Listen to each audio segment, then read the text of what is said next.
It's time for Top Dice. Hi and welcome to Top Dice. My name's Aid and I've got Pookie with me today. Hi Pookie, how you doing?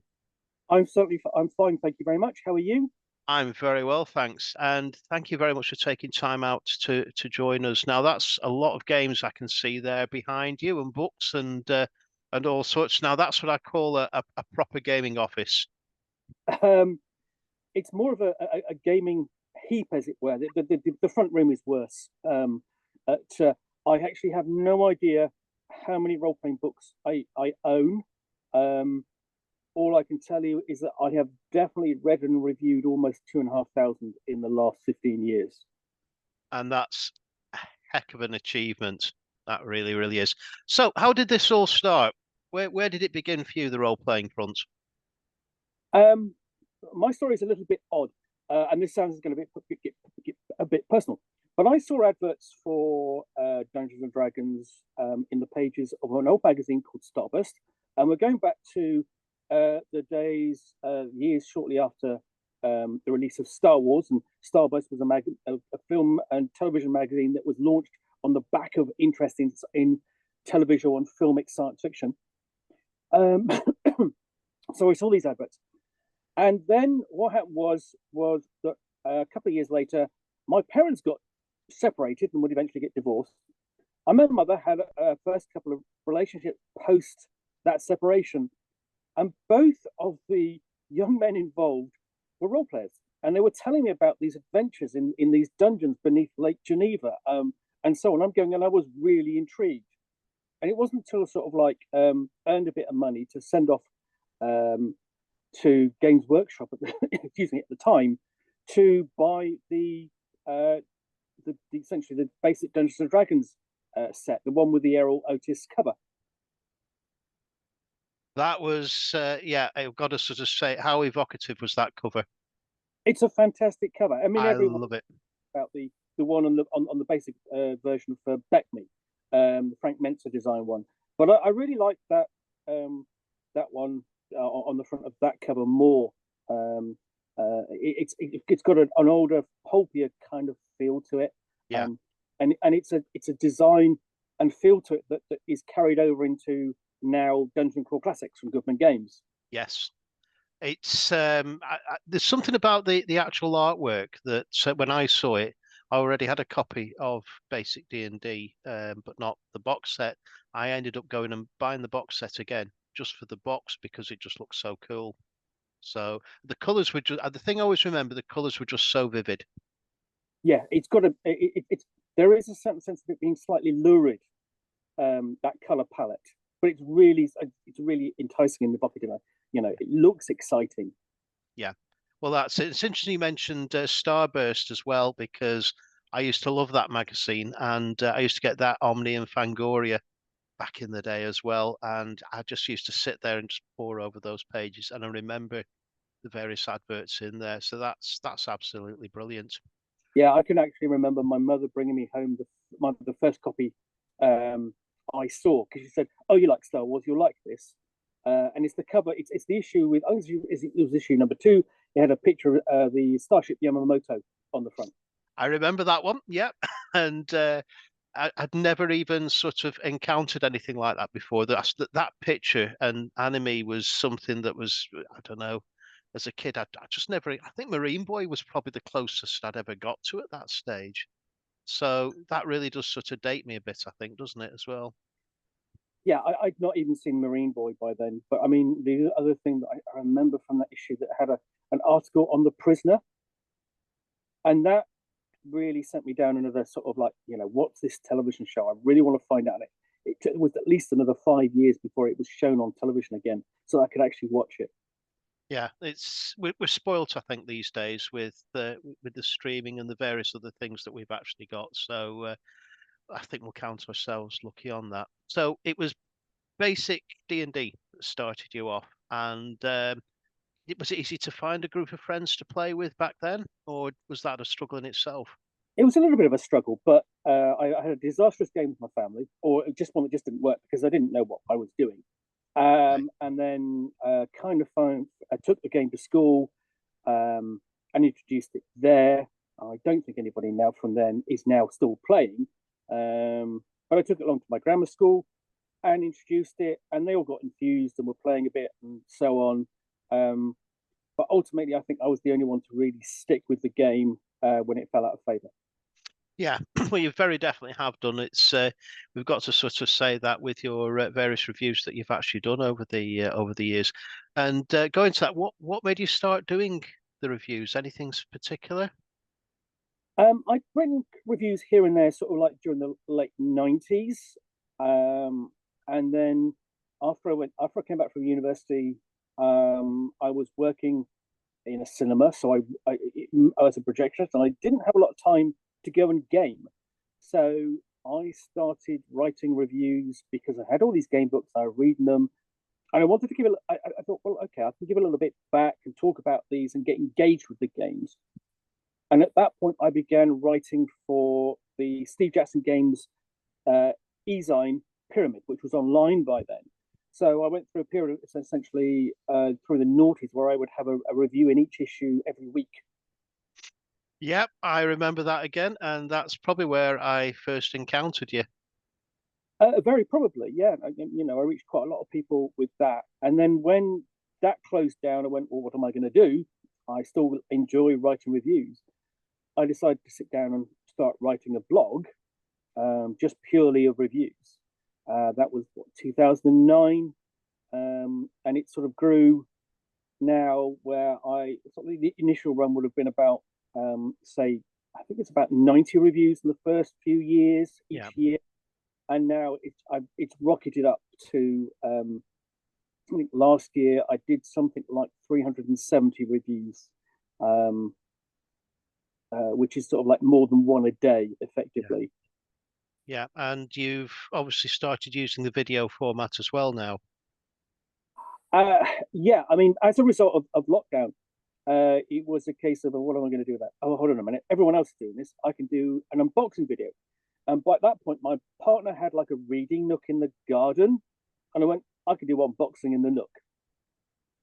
And that is where I actually attempt some semblance of professionalism or semi professionalism with the reviews, because it's an exercise in writing and um, an analysis of what I'm writing about. The unboxing and the Nook videos are um, they're unprofessional. They are done off the cuff. There's no editing. They are raw footage. And I love them. Thank you very much.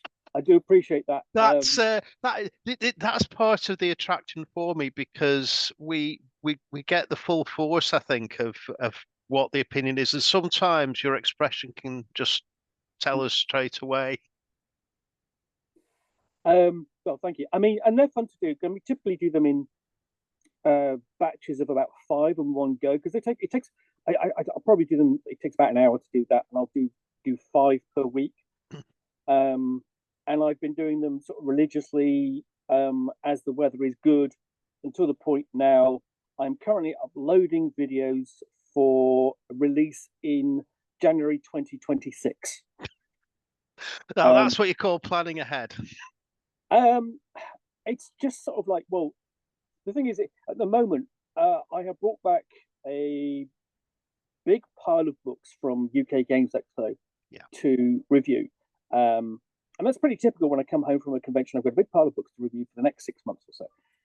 But they're sat downstairs. I've got to basically do the unboxing videos to ensure that they can go upstairs into storage, and they're not basically clogging up the sitting room. With my partner looking at them with askance as yet there's more books in the living room. Yeah, I can unfortunately relate to that as well. As nice and pleasant and lovely as my partner is, yeah, she does occasionally give me the look to say, "Really, more, more." Oh yeah, I mean, she does appreciate the sort of like that I want to write, and that's my main, probably my main activity. Yeah. Well, it certainly shows, and I know quite a few people who do enjoy it. Now, going back to the expo, What was the highlight for you this year? Any particular game that stood out? Oh well, I As thought if by you magic. by magic. I thought you might ask me, um, or at least I had. It's just conveniently I have this here. It's this, Oh, which is Eat the Reich, um, which is from. Let's have a look. It's okay, got it. Okay, so I'm going to read you the back cover blurb, just a yep. little bit of, just to get you a feel. Okay, and if you're not hooked by this, you have no gaming soul, as it were.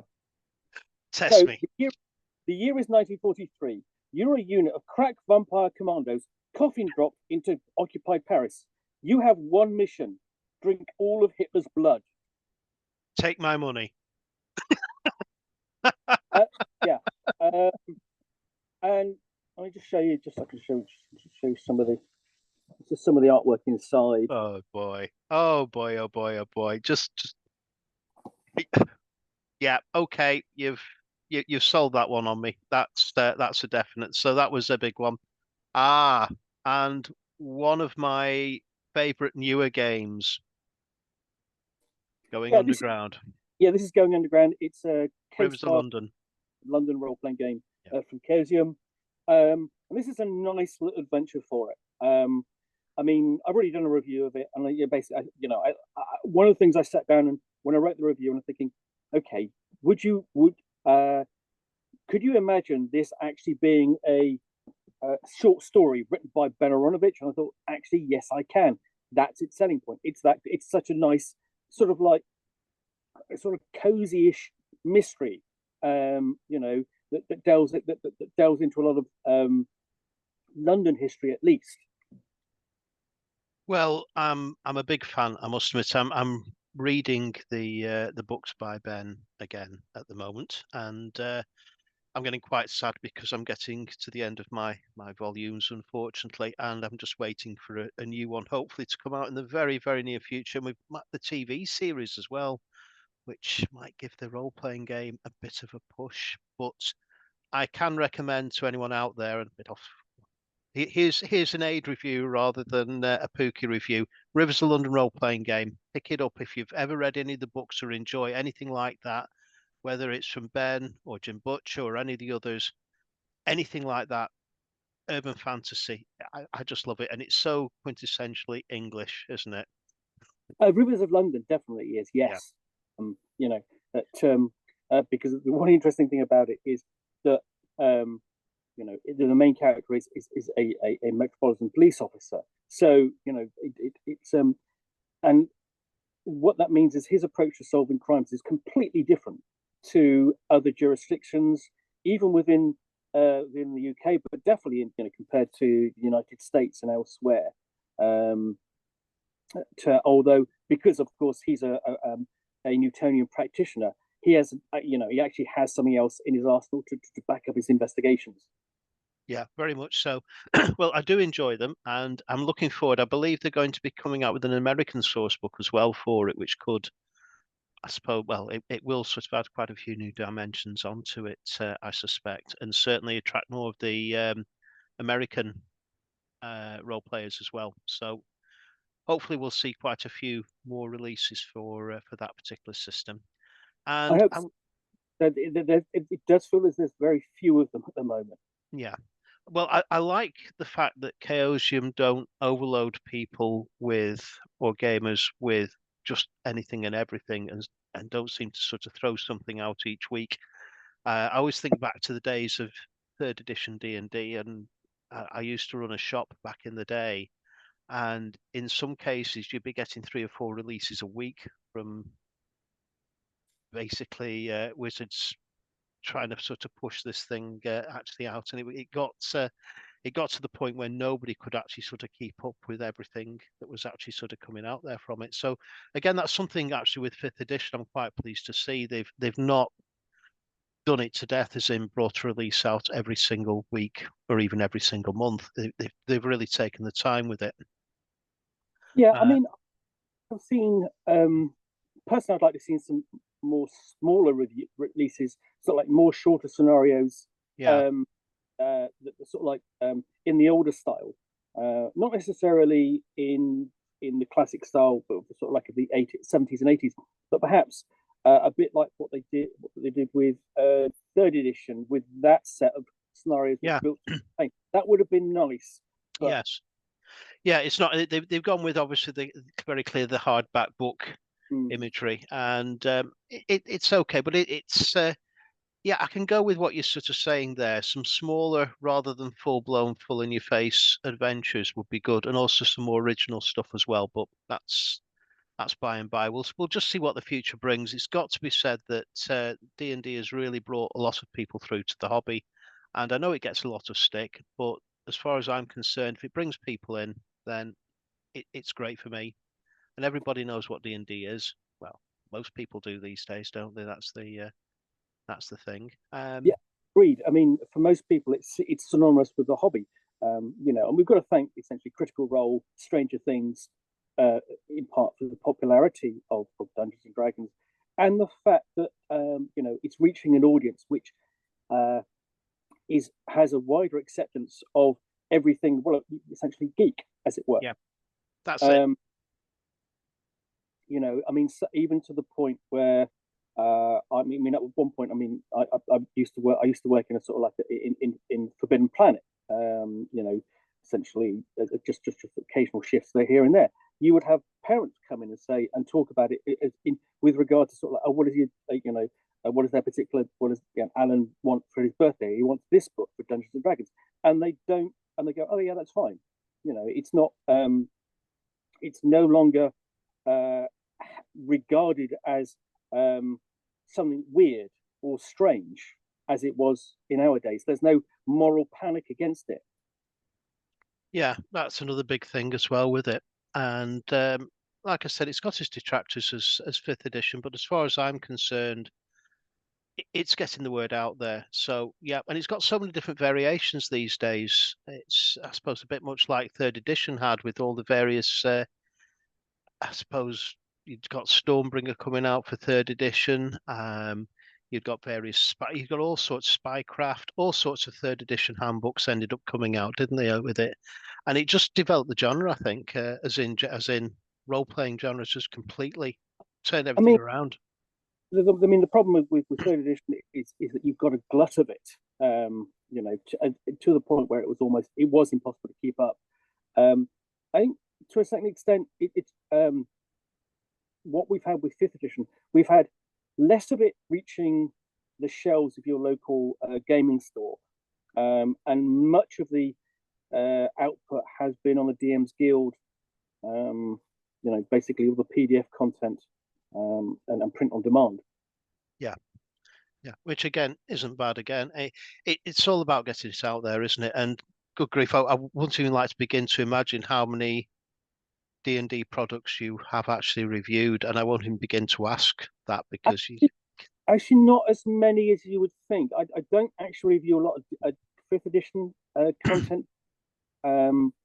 It's it's nothing against them. It's mostly due to time because I'm looking at other things and I'm thinking, oh, I want to go back and review that.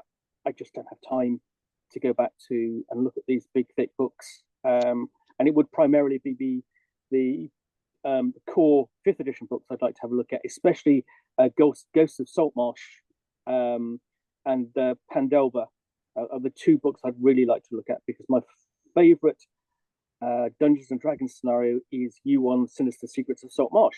yes, fantastic. Again, an absolute classic, that one. Absolute classic.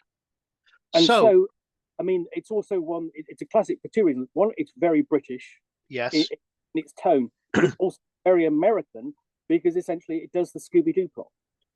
exactly. And the cover for me, again, with U1, just absolutely dragged me in the old scary house. As you sort of say, Scooby-Doo tones all over the place there. And yeah, damn those meddling kids, eh, with that one. Right. Okay. I'm going to put you on the spot with top three current favorite role-playing games. There you go. So go for it. Okay, top three. And these are in no particular order. I don't have a number one. I like too many role playing games to do that. I So, guessed. so the first one I'm going to pick is, again, quintessentially British. and that is Warhammer Fantasy Roleplay, and that's fourth edition, which I'm currently involved in playing the Anywhere Within campaign, the new edition, and it's been an absolute blast. It has been grim, gritty, brutal, and hilarious all at the same time.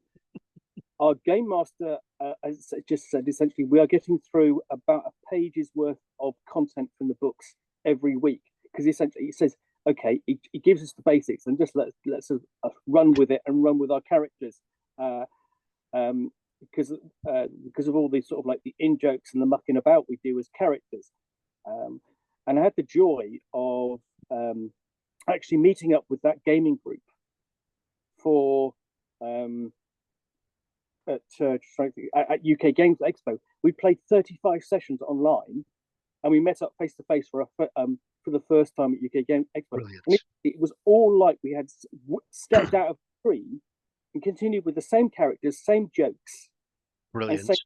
And it was a blast, rolling dice rather than pushing buttons. Although amazing.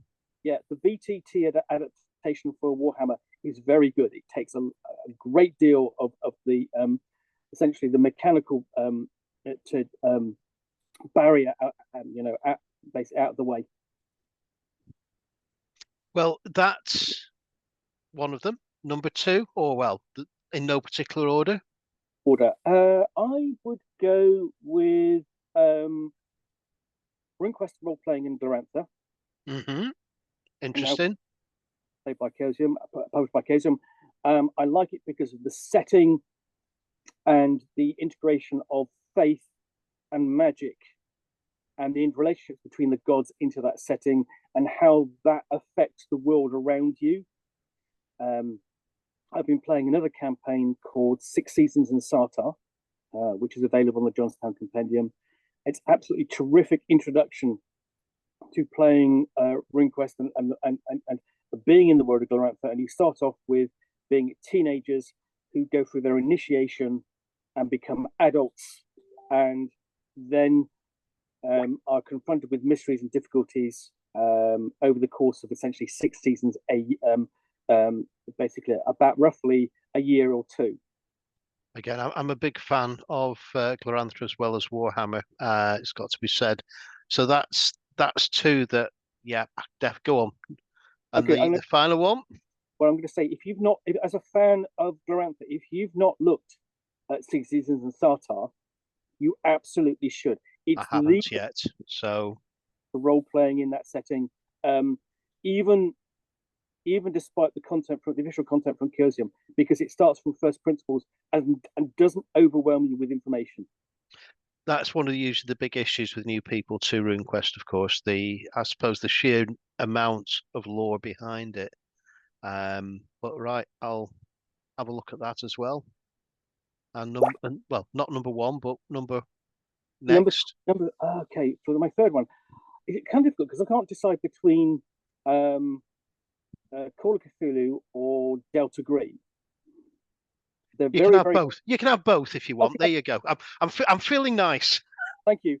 Okay, I love Delta Green for its background and the interaction between the characters and the conspiracy involved in investigating the unnatural. And I've always been a fan of it, but we've got to play Impossible Landscapes, the campaign, where you're facing off against the Yellow King and its influence as a mimetic force that changes reality, and it's utterly unsettling and weird.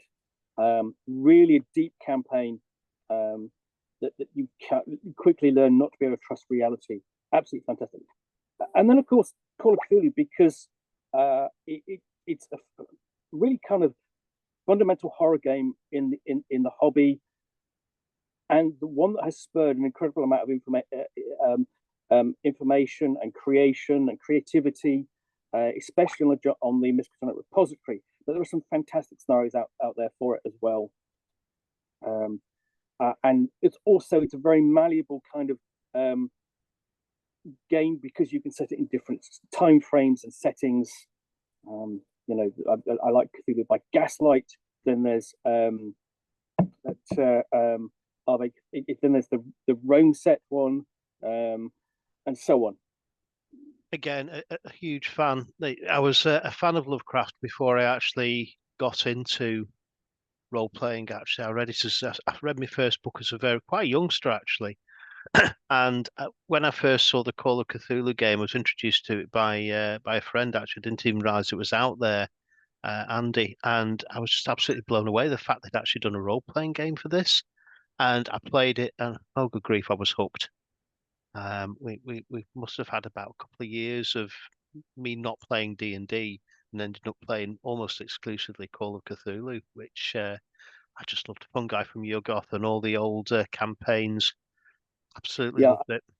I mean, Fungi Goth was would have been the first campaign that I bought. Actually, I can remember. I can actually remember buying it. And it's not. It's a campaign I think that actually deserves to come back for seventh edition more than the original campaign, Shadows of Yog-Sothoth, which I think is needs an incredible amount of work. Yeah. The other thing, of course, with the fungi from Yuggoth was the cover of the Egyptian tomb. So to say, that again was just so evocative, and it's something I think we keep going back to. The artwork on a lot of these games that we seem to enjoy. There's just seems to be something about it that drags you in from the beginning, and the words are great, but the initial sort of cover on the shelf and going, oh, and especially like that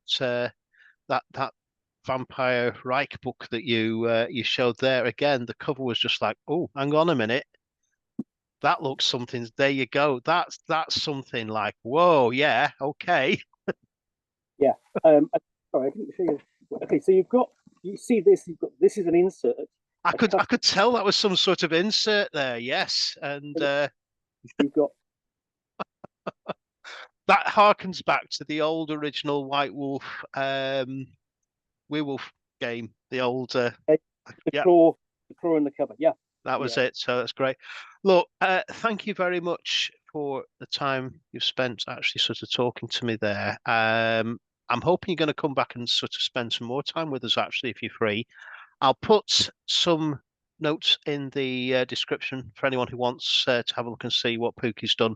There's a stack of stuff out there. There's the video reviews, there's written reviews. You've got a full blog there that's absolutely jam packed, isn't it, with comments and views from yourself.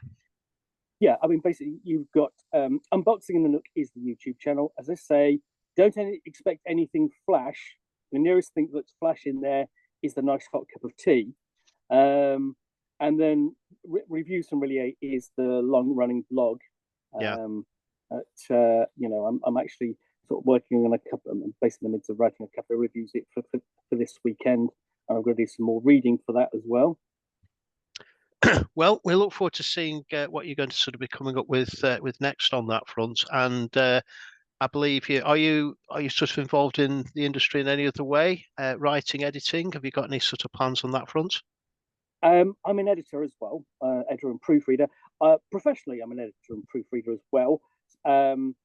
Essentially, what happened was I started writing for Pyramid Design, and because I was writing for an American publication, I managed to get a job at Yellow Pages, proofreading adverts for the Yellow Pages in the States, and then that's got me a job when that closed because there's no more Yellow Pages. Basically, as a general sort of editor, and I spent most of my day editing Microsoft marketing copy as a client for my company. So yeah, and then when I'm not reviewing or or reading, then occasionally I will do a bit of editing for in the industry. I think the most notable thing I've worked on is the original Zweihander. And that was a really big project. I'll talk about that another time if you want to know more. Please, yeah, that'd be great. Because that got me to Gen Con for the first time. Heaven. Back in 2017. Yeah. And we're going again for the third time this year. And then the other stuff I'm probably more recently known is titles like the Call of Cthulhu titles from different games. and also the Midlands setting from Monkey Blood Design. Right, well, that's quite a portfolio you've got there, Hedry. But yeah, we'd love to come back and actually have a chat, possibly more about what you're getting up to, what you've done, and also get involved in some general chats that we have going. I think Chris is wanting to have a chat with you as well at some stage, and get you involved in his little thing that he actually sort of does as well with quite a few other guests. So leave that there, and the offer's on the table. I'll say thank you very much, and Dave from Top Dice, and we've got Pookie as well. Thank you very much for watching and listening. Thank you. Take care. Goodbye. Thanks.